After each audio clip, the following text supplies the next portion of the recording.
Alright, this is I don't know what you want to call it, just a little talk, and call it a little babbling on about the Final Fantasy job system. I thought I might as well do this. I don't know, this might take 2 parts, I have no clue. And by the way, for anyone wondering, probably, you really shouldn't expect me to be uploading a lot, mostly because I'm running out of ideas, and usually I do a video when I just have inspiration, so now I'm just trying to do something off the cuff, and I thought, okay, just something that I like. I like the Final Fantasy job system, and I've done a pretty significant amount of looking around. I don't know if you want to call it research, but yeah, call it research, by all means.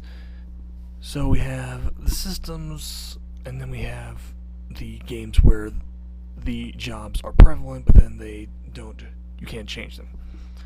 Now, the first games ones with job systems include Final Fantasy 3, Final Fantasy 5, Final Fantasy 11, although that's a massively multiplayer online RPG, so it's admittedly going to be different. And I have no idea what kind of picture I'm going to put on here anyway. I'll probably just fucking put, I don't know,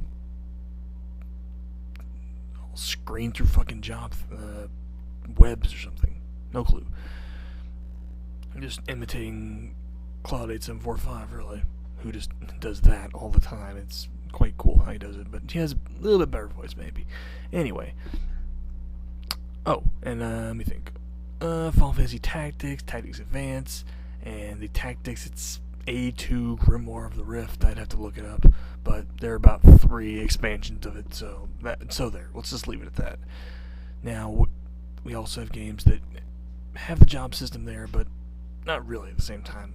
We have Final Fantasy 4, actually. That almost didn't cross my mind. Final Fantasy 4 with Dark Knight, Dragon Knight, etc.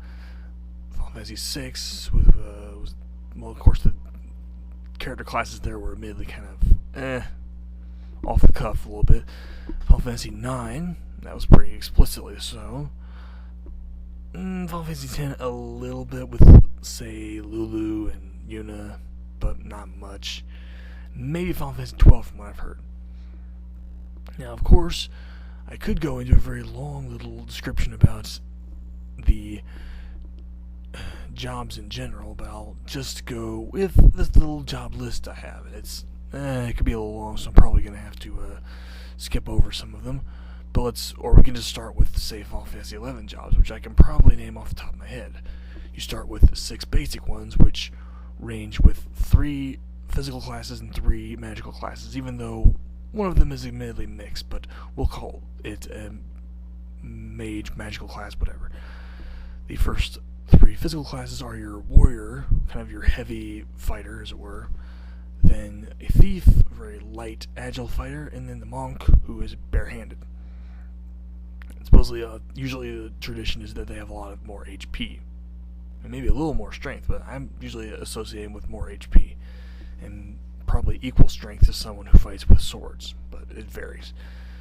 Then we have the 3 magical classes, the starting black mage and white mage, obviously with offensive and support, defensive magic, and healing magic, for the white mage anyway, and then the black mage gets attack, elemental, some enfeebling as it's called there, where you just inflict statuses. And then we have the red mage, who is our 3rd one, who can do a little bit of everything, actually. And then we have some other ones. Let's start with, say, Final Fantasy 9, which a lot of people played. We have the thief class, we have a summoner / white mage class, which is embodied by Garnet and Eiko, because they didn't want to have just white mage or just summoner. They had to blend them together because a summoner would be too boring and a white mage would be too boring. And we didn't want to have to say, well, let's say they had originally planned it for Garnet and Eiko to be a summoner and a white mage respectively, or a white mage and a summoner respectively. Either way, you'd have a problem. If Garnet was the summoner first, you had to wait a while to have a white mage, and you'd pretty much possibly be screwed because of the fact that you kind of need a white mage early on in the game.